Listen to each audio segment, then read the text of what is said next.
Back on TYT Sports, The Ringer ran a great article over this last week, including the ability to build a super team to beat next year's Golden State Warriors. Insert entire section of our comment section that now writes, "Get the Warriors' dicks out your mouths." That team on paper is pretty much unbeatable. Just face the facts. It was a weak decision. I know. I'm fully aware.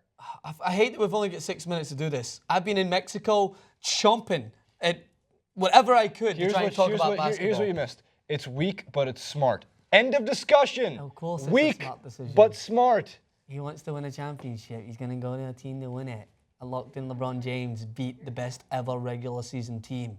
If you bring anyone, unless it's Steph Curry, Klay Thompson, and bring them over to OKC, it doesn't matter who you bring in, they're not going to beat Cleveland Cavaliers if they play that same way. A locked-in LeBron James with Kyrie Irving beat the best ever regular season team. That's all you need to know. No other argument stands. Kevin Durant made the right decision for his own career. He went to a team that took them to the very last game. Career. I understand. I understand. Legacy, probably ruined. Career, totally fine. Took an employment opportunity. All right, got that. Let's build a super team, Let's build a super team. C18 is the first element. You have $15 total.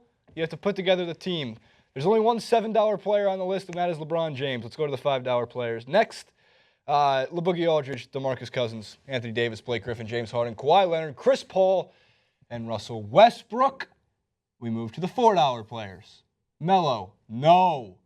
Jimmy Butler, DeMar DeRozan, Andre Drummond, Paul George, Kyrie Irving, Damian Lillard, Paul Millsap, Cat, John Wall, and Whiteside. You guys can pause on each of these frames. Not you guys specifically, I mean like the audience if you want to actually see it. There's also a link in the description that I'll probably forget to put. $3 players include the Greek Freak, Al Horford, DeAndre Jordan. I'm skipping over guys like Serge Ibaka. You're not taking Serge Ibaka on your team to beat the frickin' Golden State Warriors.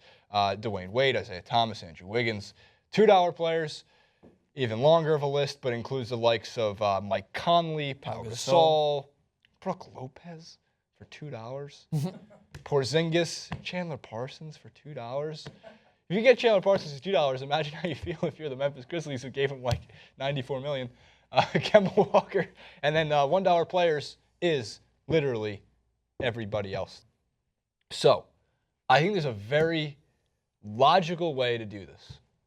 Last year, LeBron and Kyrie, in combination with guys like J.R. Smith, who had their part, Kevin Love even had his part, Tristan Thompson had his part. I think it's very simple. If you're going to beat the Warriors, you have to take the formula that beat them last year and then find some way to counteract Kevin Durant. You got to take LeBron and Kyrie. There's not one team, I promise you, there is not one team that you can make without LeBron James that would even come close to standing a chance. I get that Kawhi is there too. No, there was several Ringer editors who had teams built around without LeBron James. It's an asinine argument. It's not even feasible, I don't think. And that's not me with LeBron James all up in my grill. I understand that's the way the comment section is going to go.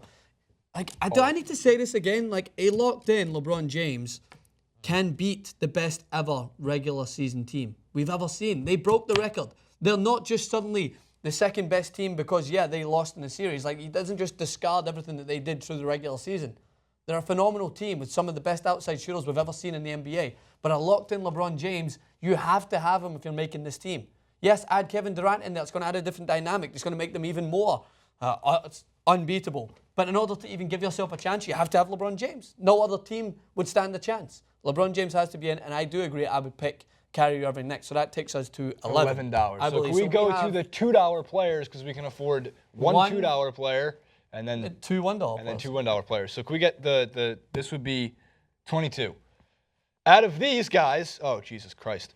I need the big man. I'm taking Powell. Yeah, well, Powell's a portable big man. That's a tough team to keep up with in transition, and Powell's defense has definitely slid off. But Powell is portable, but it's also not a terrible idea to take Rudy Gobert, the stifle tower. What about Porzingis? You're going to go in with the still not developed not mature enough. So guys like Chris Middleton, who are actually a pretty good outside shooter, isn't a terrible pick. I think I would take Mike Conley, so you have another sound defensive guard. Yeah. Because Kyrie Irving isn't great defensively, but Mike Conley is. So Conley is my $2 player because you have to have a backcourt that can somewhat match their backcourt. So you have Conley, Irving, and James. Yeah. James and Irving, great defense. James and Conley, great defensively. Yeah. The $1 players, if we got into it, I'm taking Tristan Thompson straight away. I'm just emulating exactly what happened because he's a $1 player. He was sound defensively, came up with some major rebounds, and I've not seen J.R. Smith on there, so I'm just emulating the same team. Except I'm adding I agree. A different big man. I take Tristan Thompson just because we've seen he's capable of handling himself in very high-pressure situations. Avery Bradley's a really good pick if you want to go small. And so is, believe it or not, and I know it's too early to say this because he only had 1 year, Chief Justice Winslow. Already playing towards a potentially elite wing defense level. He's a man. He's a 20-year-old man inside a man's body. He's not a boy inside a man's body like the rookies we see coming in. Like Brandon Ingram needs to fill out, right? Even Ben Simmons needs to fill out more.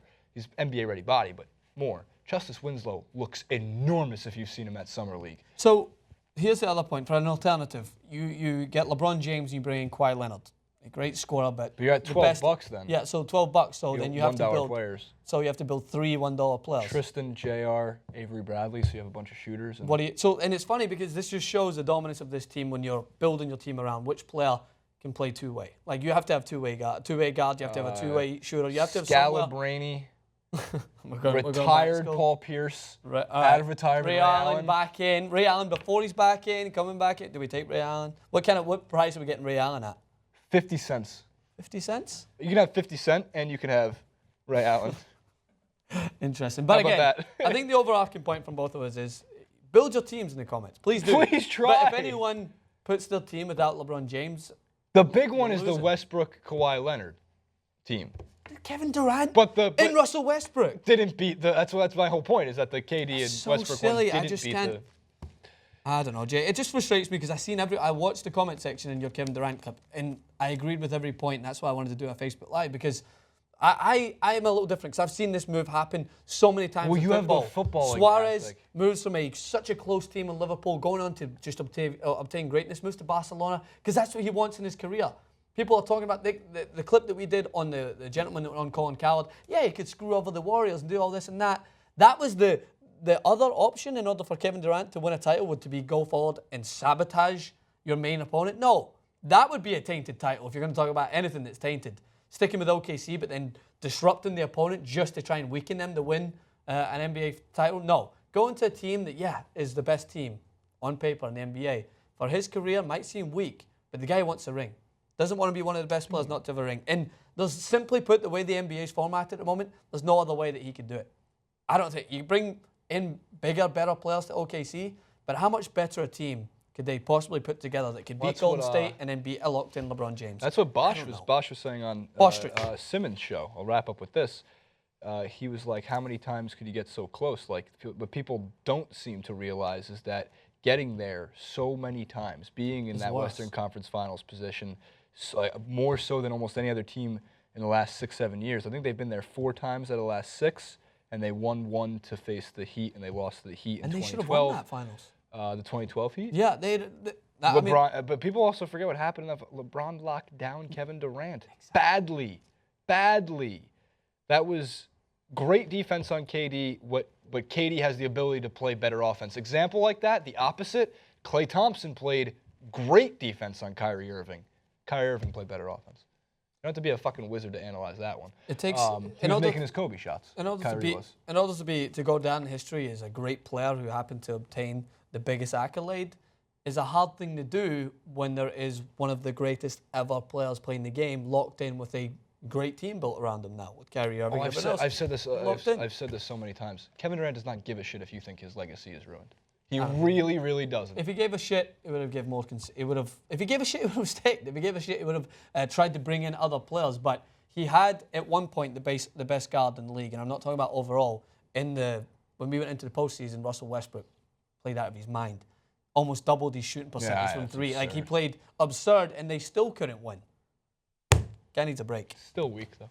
Comment below, like, favorite, subscribe, build us a super team. It ain't gonna beat the Warriors if you don't put LeBron on it. Sorry.